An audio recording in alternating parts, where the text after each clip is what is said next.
Matthieu chapitre 3. Nous sommes au premier verset. Matthieu chapitre 3. Je sais qu'il pleut, mais est-ce que nous pouvons honorer la parole de Dieu?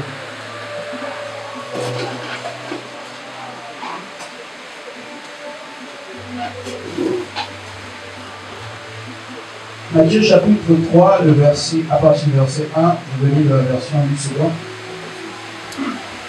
En ce temps-là parut Jean-Baptiste prêchant dans le désert de Judée. Verset 2. Il disait, repentez-vous, car le royaume des cieux est proche. Je relis le verset 2. Il disait, repentez-vous, car le royaume des cieux est proche. Amen. Nous pouvons nous asseoir.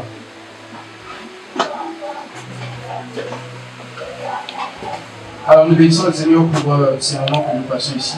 Nous bénissons Dieu de ce qu'il nous donne l'occasion de nous trouver ici. Nous bénissons aussi l'homme de Dieu qui nous redonne encore l'occasion de nous trouver ici. Alléluia. Et chaque fois nous considérons cela comme une marque d'affection et de considération. Je le dis toujours ici, chaque fois qu'on nous donne l'occasion de prêcher la parole de Dieu sur tous les dimanches, nous considérons cela comme une grande marque de considération. Amen. Alléluia. Parce que ce n'est pas facile de donner la chair à un jeu. Vous savez, il y a d'autres églises, le pasteur dit, il y a un pasteur qui avait dit à un de ses fils spirituels, il dit dans l'année, s'il y a 62 dimanches, moi je prêcherai 61. Et je ne sais pas si un dimanche là, je vais te donner ça. Alléluia. Donc, nous considérons cela vraiment comme ma perfection. Alors, le thème de ce matin, c'est la prédication de Jean-Baptiste. La prédication de Jean-Baptiste.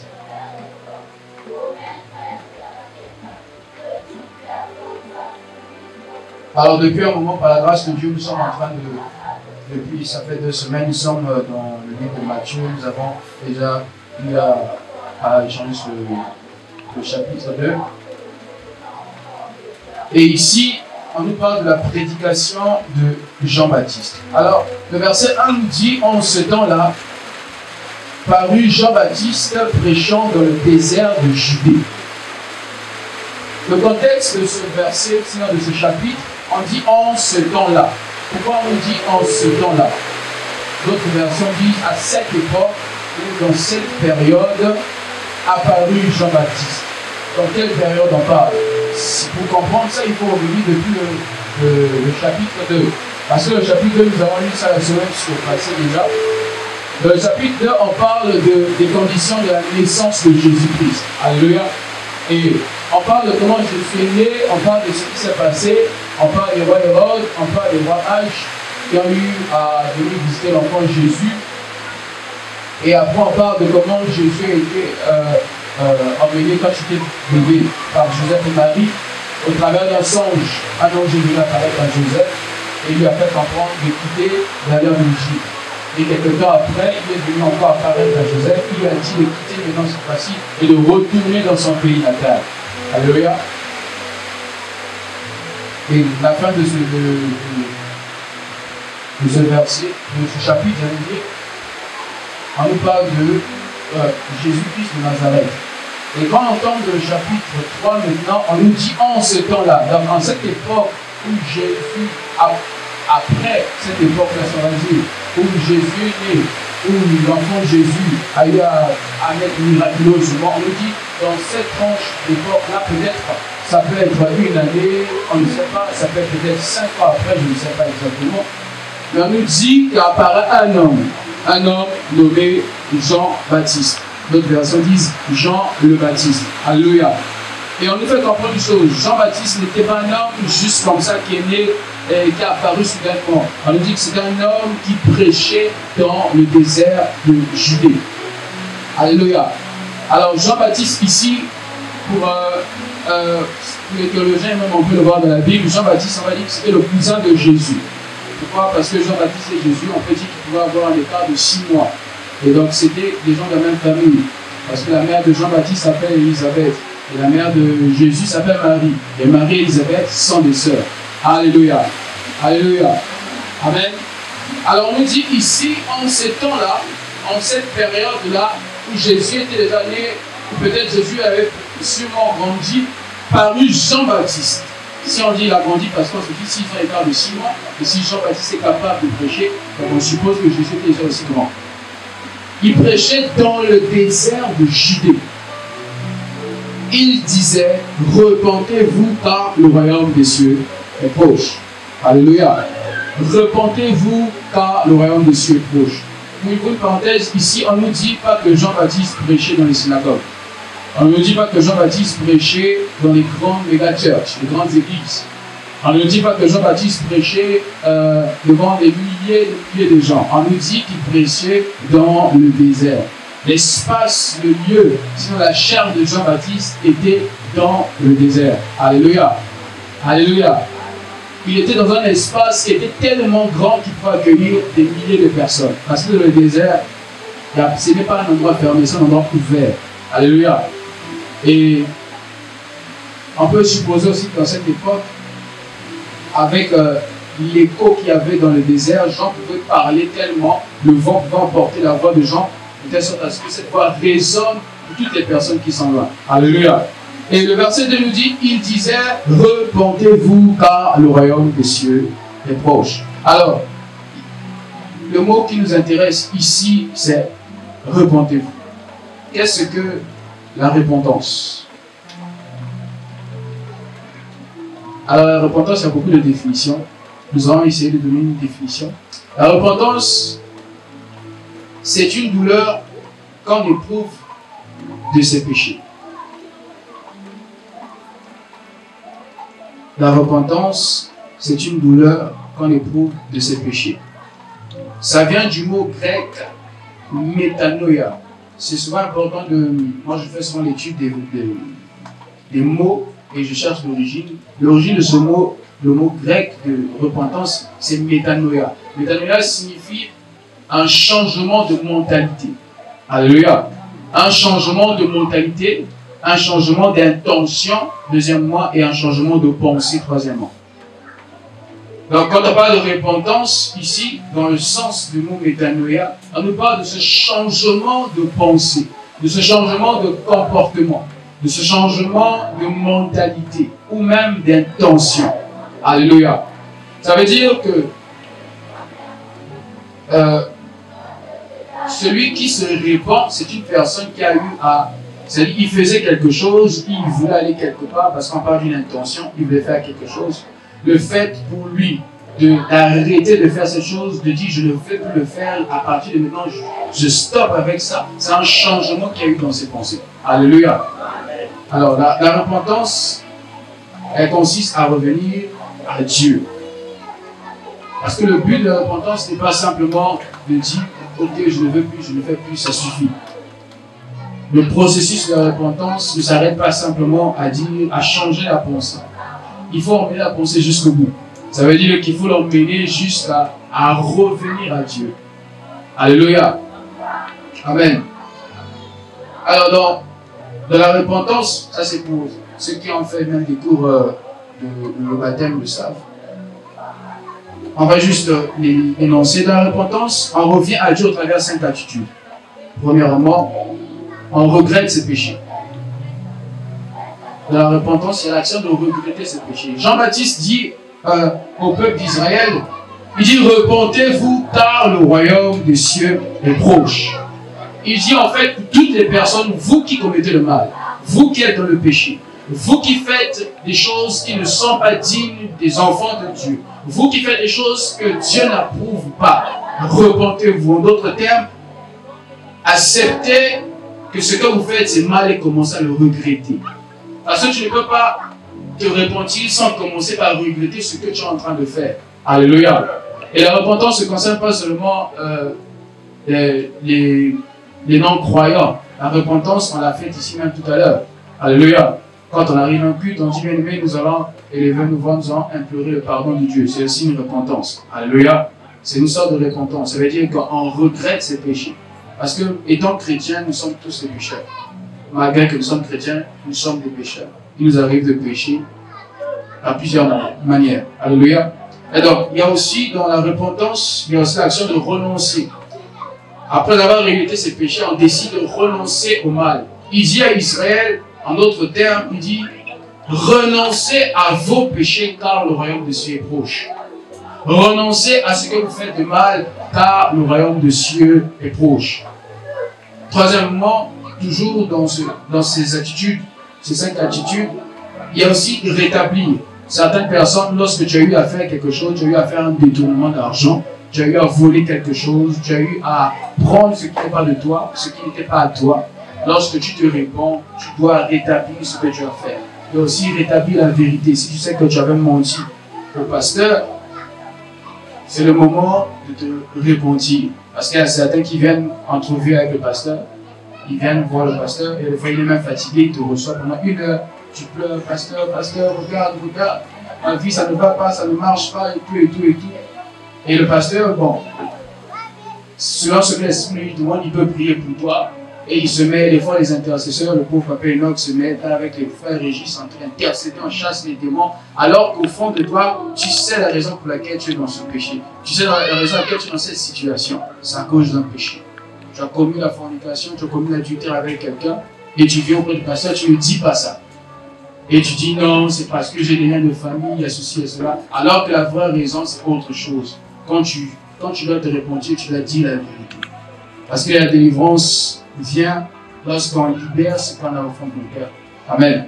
Et alors, quatrième attitude, il y a restitution. Il faut restituer ce que tu as eu à prendre. Et 5e attitude, il faut réparer les torts que nous avons eu à commettre.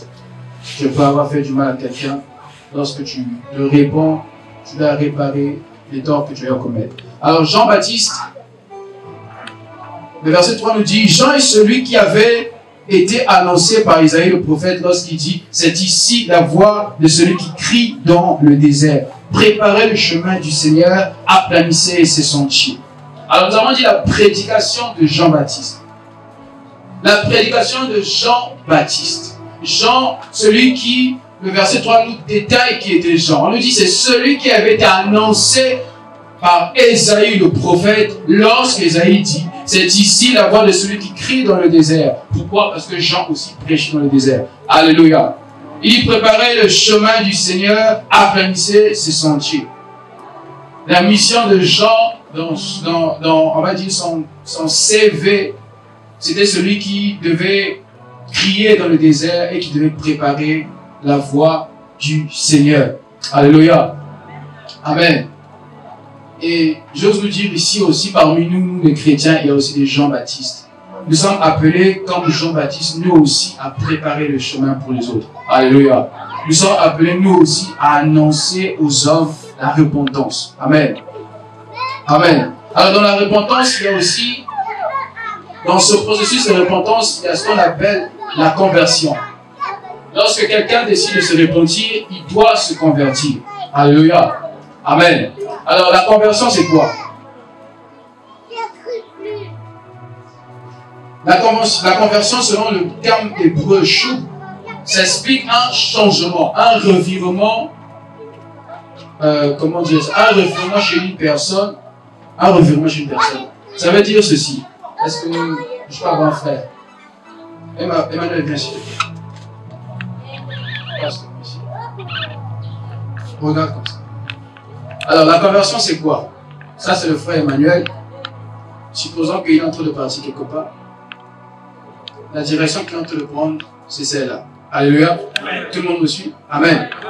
Alors, frère Emmanuel, fais comme si tu avançais. Doucement. Le frère Emmanuel est en train de partir quelque part. Alléluia. Il suit une direction donnée. Alors, au bout d'un moment, le frère Emmanuel, supposons que c'était un Kuluna. Alléluia. C'est pas un Kuluna, c'est un exemple. Alléluia. Est-ce qu'on peut acclamer le Seigneur? Amen.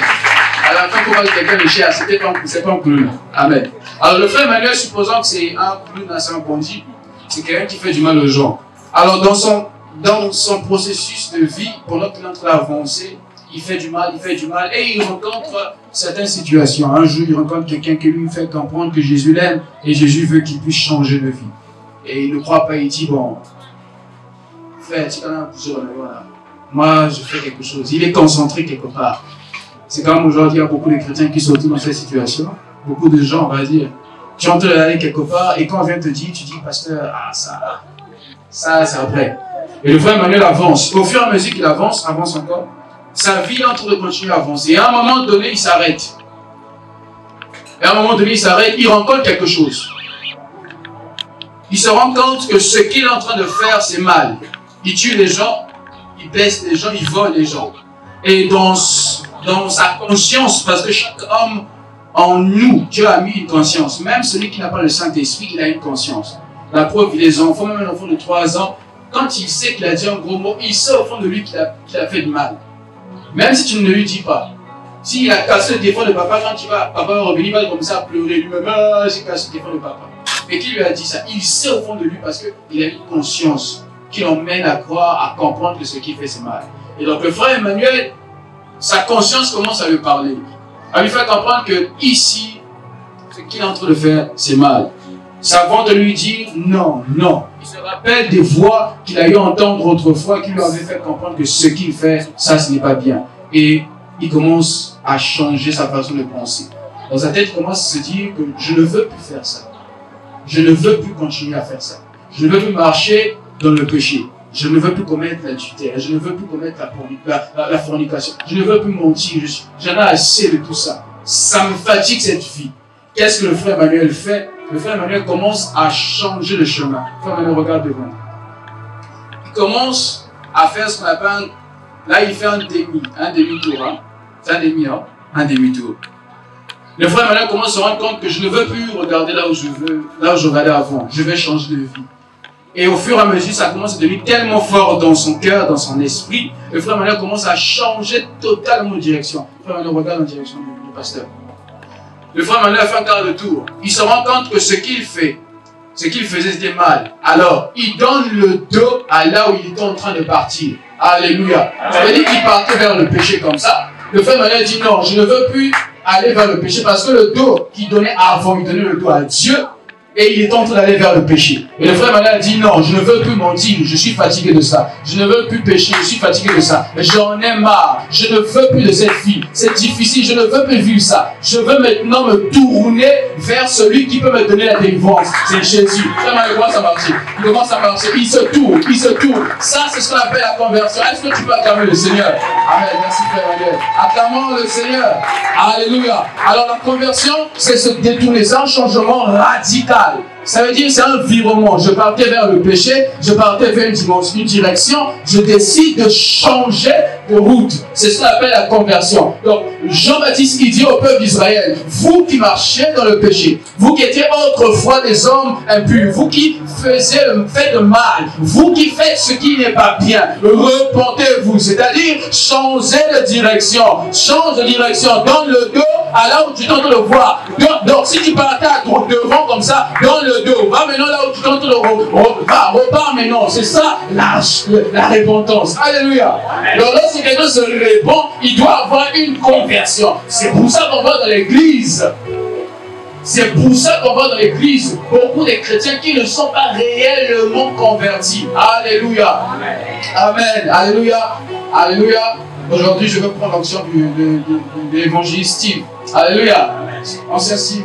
L'évangéliste Steve donne l'onction de l'évangéliste. Amen. Alors, lorsque celui qui dit qu'il est chrétien, qu'il est né de nouveau, il doit passer par le processus de repentance. Donc, il doit avoir une véritable conversion. Aujourd'hui, on va dans l'église, un chrétien, tu es chrétien, tu viens à l'église, tu pries, et des fois tu es même servant de Dieu ou serviteur de Dieu, et tu vis dans l'alcoolisme, et tu dis que tu es chrétien. Est-ce que tu es réellement converti?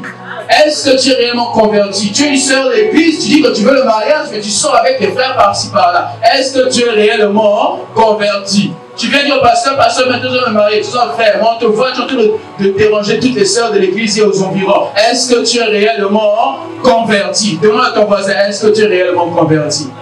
N'aie pas peur, s'il se fâche, c'est qu'il n'est pas converti. Demande à ton voisin. Il y a un frère qui est facile à suivre, frère, à la fin passe le pasteur. Demande à ton frère, est-ce que tu es réellement converti? Les chantres ne se demandent pas. Les chantres, demandez-vous, demande à la sœur. Sœur pour la demande à la sœur Naomi, est-ce que tu es réellement converti? Alléluia. C'est une question qu'on doit poser aujourd'hui à l'église. Est-ce que vous êtes converti? Donc, en d'autres termes, au mal et regarder à Jésus-Christ. C'est ça la repentance. Alléluia. Donc lorsqu'on parle de métanoïa, ça veut dire qu'il doit y avoir un changement de pensée. Il doit y avoir ce qu'on appelle en anglais un shift. Le shift, c'est un changement radical. Ça veut dire que tu faisais comme ça, tu fais maintenant comme ça. Alléluia. Il doit y avoir une transformation. De la métanoïa et aussi métanonyma. On parle d'un changement de pensée. On parle d'un revirement radical. Ce n'est pas seulement un revirement, mais c'est radical. Ça veut dire que tu partais comme ça, tu tournes complètement et tu regardes ici. Il dit, peuple d'Israël, repentez-vous, repentez-vous, repentez-vous. Pourquoi Jean disait repentez-vous? Alors, mon deuxième point, le but de la prédication de Jean-Baptiste. Pourquoi Jean disait au peuple d'Israël, repentez-vous?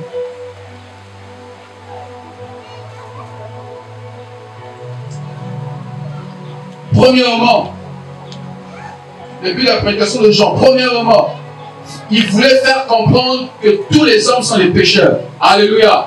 Alléluia. Alléluia.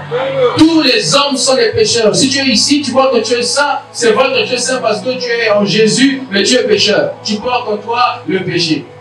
Alléluia. Alléluia. Tous les hommes sont des pécheurs. Romains 3, 23 nous dit quoi?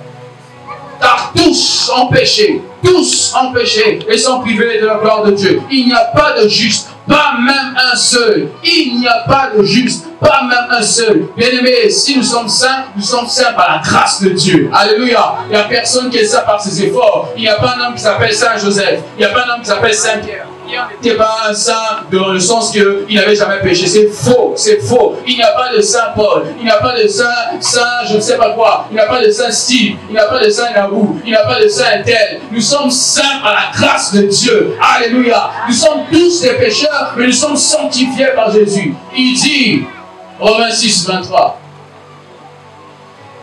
car le salaire du péché, c'est la mort. Mais bizarrement, beaucoup de gens, quand ils prêchent ce verset, ils s'arrêtent là. Mais ils ne s'arrêtent pas là. Jean dit aux hommes, nous sommes tous des pécheurs, mais ils ne s'arrêtent pas là. Il dit, le salaire du péché, c'est la mort. Mais le don gratuit de Dieu, c'est la vie éternelle en Jésus. Le don gratuit de Dieu, c'est la vie éternelle. Il dit au peuple d'Israël, c'est vrai que vous êtes des pécheurs, mais vous devez savoir une chose. Jésus-Christ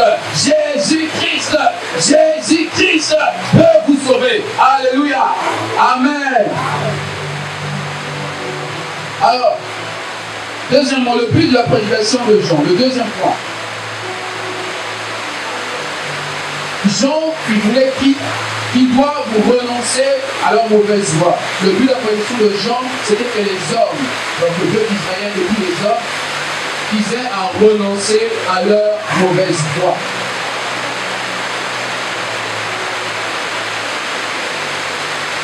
Renoncer à leur mauvaise voie.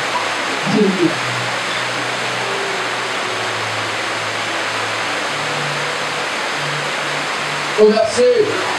Au verset 5, on dit les habitants de Jérusalem et de toute la Judée et de tout le pays des environs du Juda se rendaient auprès de lui et confessaient leurs péchés. Ils se faisaient baptiser par lui dans le fleuve du Jourdain. Quand Jean est en train de parler au peuple d'Israël, le but qu'il veut atteindre, il dit aux hommes, vous êtes les pécheurs, premièrement, ok, mais deuxièmement, vous devez renoncer à votre voie, renoncer au mal, renoncer au péché, renoncer à la vie d'impudicité, renoncer à la vie d'un mauvaise vie, renoncer au mensonge, au colportage, renoncer à la médisance, renoncer au songi. Alléluia, alléluia. Il renoncer. Renoncer signifie abandonner. Renoncer signifie délaisser. Renoncer signifie lâcher prise. Pour certains, certains chrétiens sont comme, ils ont dit, oh frère, je ne peux pas, je n'arrive pas à laisser. Ah, ça c'est difficile, j'ai laissé la boisson, j'ai laissé ça, mais la femme là, je ne peux pas laisser, la fille là, je ne peux pas laisser le péché chez lui. Beaucoup de chrétiens sont dans cette dimension, disent, pasteur, il y a ça, mais ça vraiment, c'est difficile, parce que c'est difficile. Pourquoi? Parce que tu aimes ça, c'est dans ton âme, c'est succulent pour toi. Tu peux abandonner tout, mais la bouteille de classe, jamais. Ah, Tu peux abandonner tout, mais la gorge, ah ça, pasteur, ça jamais. Ah, pasteur, moi je ne bois pas, juste un peu de vin, tu sais. Mais tu finis quand même toute ta bouteille de vin la même journée. Tu dis que tu ne bois pas. Alléluia. Il renonçait à vos mauvaises voies. Renoncer, abandonner. Troisième point. Le but de la prédication de Jean.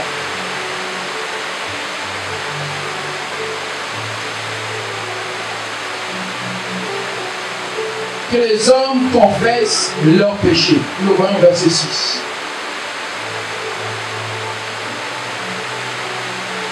Que les hommes confessent leurs péchés. Le verset 6 nous dit, et confessant leurs péchés, ils se faisaient baptiser par lui. Et confessant leurs péchés. Et confessant leurs péchés. Et confessant leurs péchés. Acte 2, versets 37 à 38. Acte 2, versets 37 à 38. Je vais lire sa version parole de vie. La Bible nous dit, verset 37, quand les gens entendent cela, ils sont très émus. Ils demandent à Pierre, aux autres apôtres, frères, qu'est-ce que nous devons faire? Hommes frères, que devons-nous faire? Pierre leur répondit, changez votre vie. Que chacun de vous se fasse baptiser au nom de Jésus-Christ. Alors ces hommes, ils ont entendu la prédication de Pierre. À la Pentecôte, Pierre a prêché. Il y avait plus de 5000 âmes converties. Il y avait des gens qui venaient, les chrétiens de la diaspora, les gens aux alentours, qui étaient là, ils ont écouté la prédication de Pierre. Ils ont eu entendre le discours de Pierre. Ils ont eu entendre la prédication. C'est comme nous aujourd'hui à l'église. C'est comme un dimanche en venu, ils ont écouté le message de Dieu. Et ce message était tellement fort, la Bible nous dit qu'après avoir entendu ce discours, ils eurent le cœur vivement touché. Et ils dirent à Pierre et aux autres apôtres, hommes frères, que devons-nous faire? Tu as prêché, c'est bien, tu nous as donné la parole de Dieu, merci. Mais qu'est-ce que nous devons faire face à cela? Tu nous as dit que nous sommes pécheurs, mais qu'est-ce que nous devons faire? Tu nous dis, frère, renonce au mal, arrête de pécher. Ok, mais qu'est-ce que je dois faire? Pierre leur répondit, le verset 38. Repentez-vous. D'autres versions disent, changez votre vie. Délaissez le mal. Confessez vos péchés. Confessez vos péchés. Confessez vos péchés. Abandonnez le mal.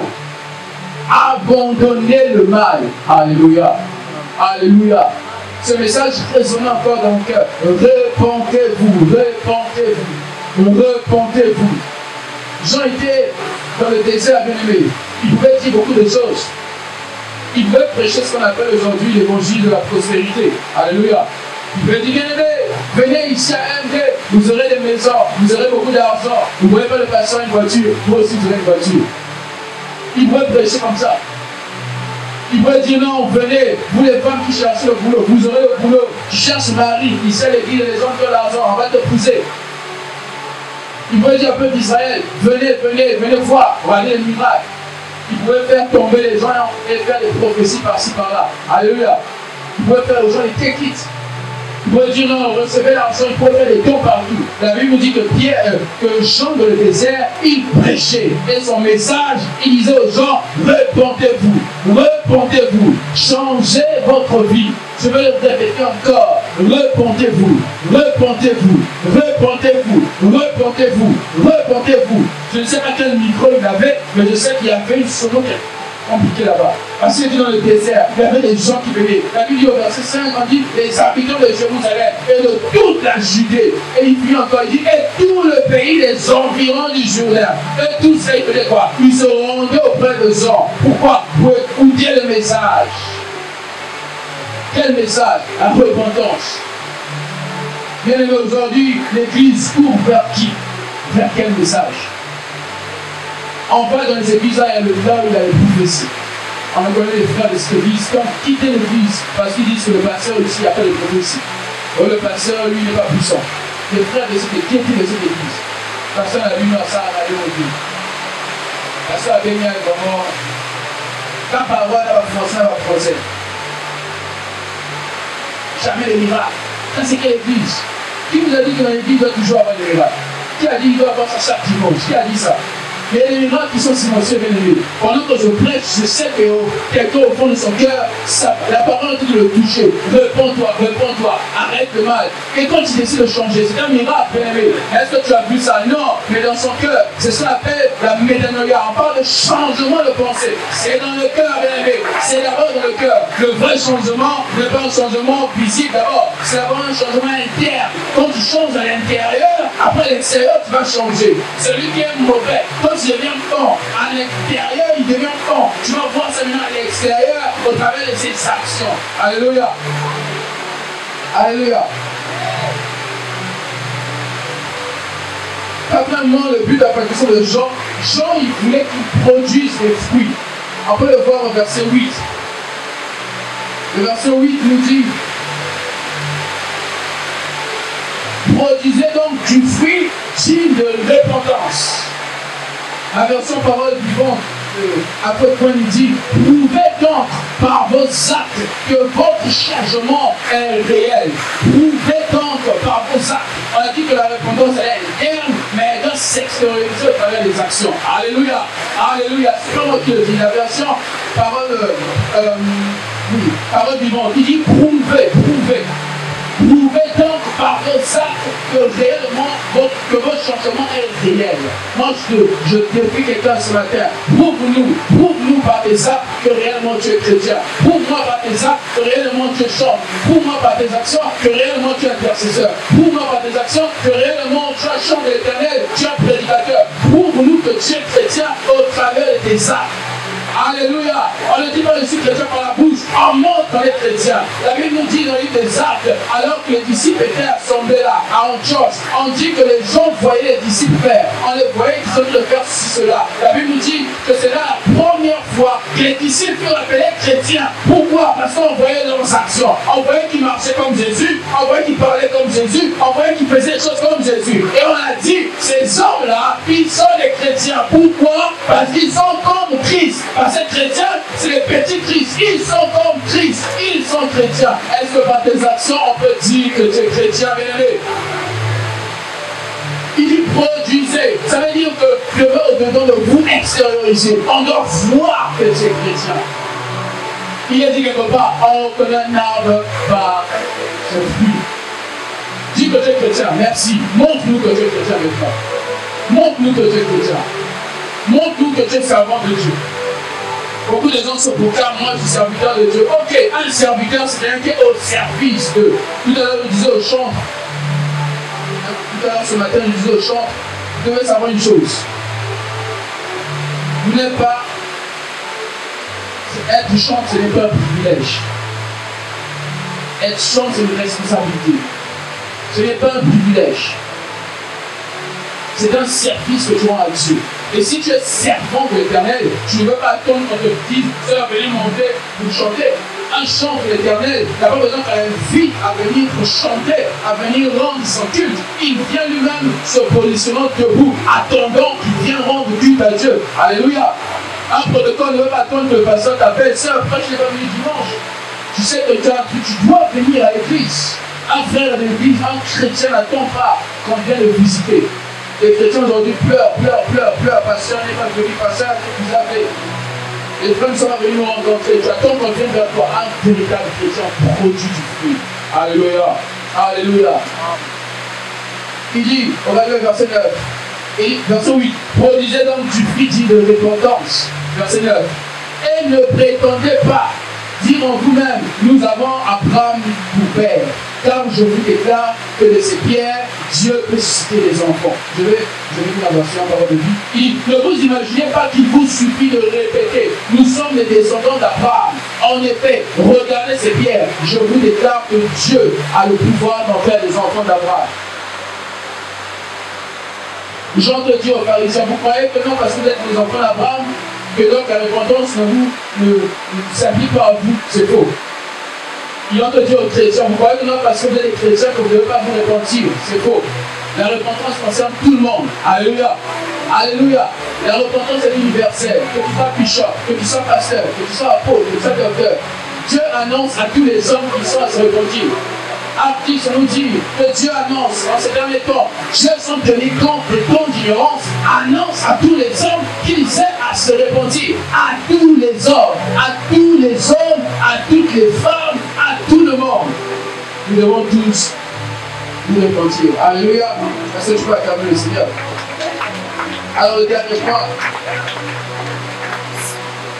le but de la prédication de Jean, je répète, le premier point nous avons dit, c'est de faire comprendre que tous les hommes sont des pécheurs.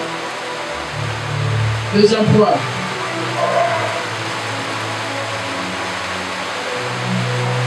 c'est d'annoncer aux hommes qui doivent renoncer à la mauvaise voie. Le troisième point,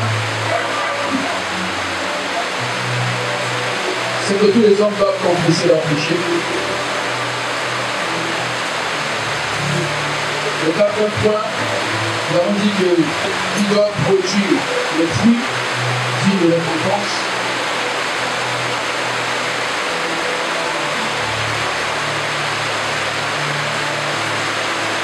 Et le cinquième point,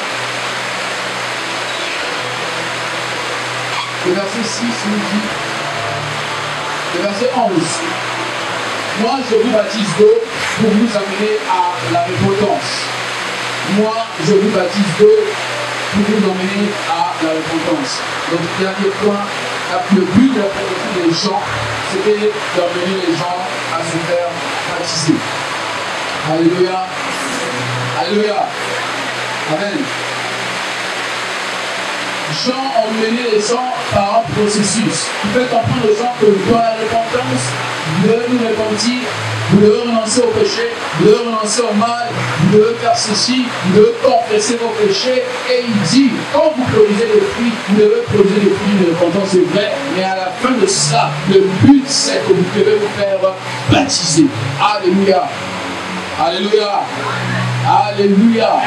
Pourquoi Jean dit qu'il doit se faire baptiser? Parce que premièrement, le baptême c'est un commandement de Dieu. Alléluia. Dans Marc 16, 15, on dit que celui qui croira et qui sera baptisé sera sauvé. Celui qui croira et qui sera baptisé sera sauvé. Celui qui croira à la parole de Dieu. Tu as cru à la parole de Dieu, tu ne peux pas t'arrêter à croire. Tu as accepté de te repentir, de changer ta vie. Et si tu n'es pas encore baptisé, tu dois finir par te baptiser. Alléluia. Et deuxièmement, pourquoi il doit se faire baptiser? Parce que c'est un témoignage public. L'apôtre Paul nous rappelle que c'est un témoignage public. Dit par le baptême, nous rendons témoignage que Christ est mort et ressuscité pour nous, et nous mourons et nous ressuscitons avec Christ. Alléluia. Est-ce que tout le monde le suit? Alléluia.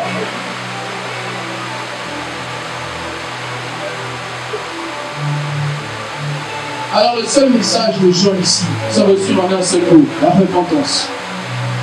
La repentance. La repentance. La repentance. Certainement pendant que je parle ici, il y a certains qui se sont retrouvés. Bien aimé, le temps de repentance, c'est maintenant. Ce n'est pas demain, ce n'est pas après-demain. Il y a des gens qui disent que non, demain je vais me faire, c'est demain que je vais décider de changer de vie. Bon, dans 2 ans. J'ai rencontré une jeune soeur qui m'a dit, c'est en 2025 qu'elle va décider de changer la vie. Je lui ai posé une question, elle dit, sœur, est-ce que tu es sûr que tu vas arriver en 2025? Elle m'a dit, pourquoi pas? Je lui ai dit, est-ce que c'est toi qui tiens ta vie en main? C'est Dieu qui tient la vie en main. Regardez ce que le Jean dit, que le verset 2 dit, repentez-vous. Pourquoi? Car le royaume des cieux est proche. Le royaume des cieux est proche. Le jugement est proche. L'heure va bientôt arriver, bien-aimés. L'heure va bientôt arriver. On ne sait pas à quel moment. On ne sait pas si ce sera en mars, si ce sera en avril. Peut-être que ce sera maintenant. Peut-être au sortir de ce lieu, quand tu sors, l'enlèvement a eu lieu. On ne sait pas à quel moment ça va arriver. Donc Jean peut dire, le royaume de Dieu est proche. Ça veut dire que le temps est en train de venir, c'est en train d'arriver. Le jour du jugement arrive, bien-aimé. C'est pour ça que l'occasion t'est donnée ce matin de te repentir. C'est pour ça que l'occasion te dit ce matin, si tu n'as jamais cru en Jésus, si tu n'as jamais accepté Jésus dans ta vie comme Seigneur et Sauveur, si tu n'as jamais confessé, comme Romains 8 nous le dit, Romains 19 nous le dit, si tu confesses le Seigneur Jésus de ton cœur, si tu crois que Dieu l'a ressuscité dans tes morts, c'est là que tu seras sauvé. Si tu n'es pas encore passé par cet état bien-aimé, laisse-moi te dire que ce matin, tu dois recevoir Jésus. Ce matin, tu peux te laisser. Il suffit que tu dises que non, je ne veux plus aller vers le péché. Je ne veux plus marcher. Je ne veux plus aller vers cette direction. Je ne veux plus aller chez ces amis-là. Ces amis qui me poussent dans le péché. Les amis qui me poussent à aller dans le mal. Toujours la même chose. Les mêmes compagnies. Les mauvaises compagnies. J'aimerais à des soeurs, à des sœurs et à des jeunes frères. Le choix des amis, c'est toi qui dois l'avoir. Les amis, on ne choisit pas sa famille, mais on choisit ses amis. Alléluia. On ne choisit pas le liège là où on est né. Junior n'a pas choisi d'être né pour caca.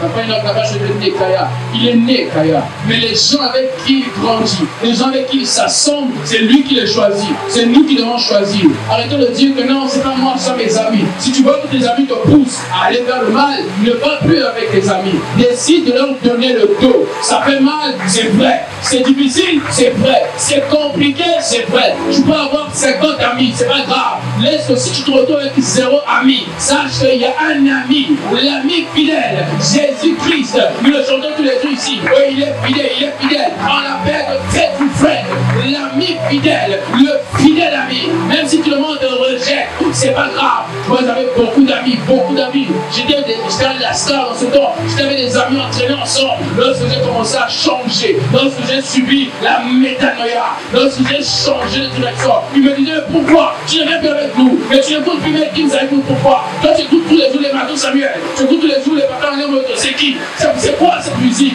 Pourquoi tu écoutes des musiques comme ça? Mon ami vient, dit non. J'ai décidé de suivre Jésus. Je ne peux plus retourner en arrière.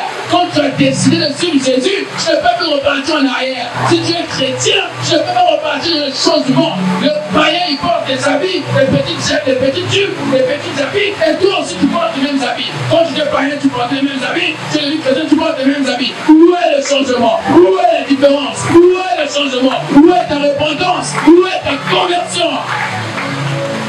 Tu es chrétien, tu décides de changer de vie, tu es devenu chant de l'éternel. Je dis bien chant de l'éternel. Je dois chanter pour l'éternel, car il a dit tu n'adoreras qu'un seul Dieu.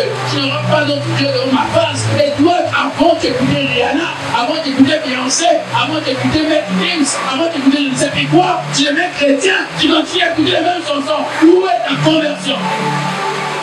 Où est ta conversion? Avant tu insultais les gens, avant tu étais toujours dans la médisance, tu étais païen de la médisance, tu es même chrétien, tu continues à faire. Où est ta conversion, bien-aimé? Il dit repentez-vous, repentez-vous, repentez-vous, repentez-vous, repentez-vous, repentez-vous, repentez-vous, repentez-vous, repentez-vous, repentez-vous, repentez-vous, repentez-vous, peuple de Dieu, repentez-vous, repentez-vous, vous vivez dans le mal, repentez-vous, repentez-vous, repentez-vous, servante de Dieu, servante de Dieu, servante de Dieu, répands-toi, répands-toi, répands-toi.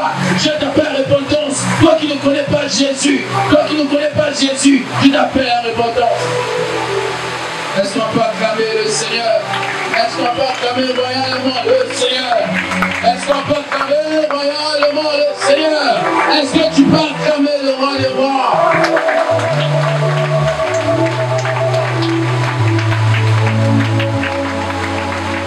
Alléluia.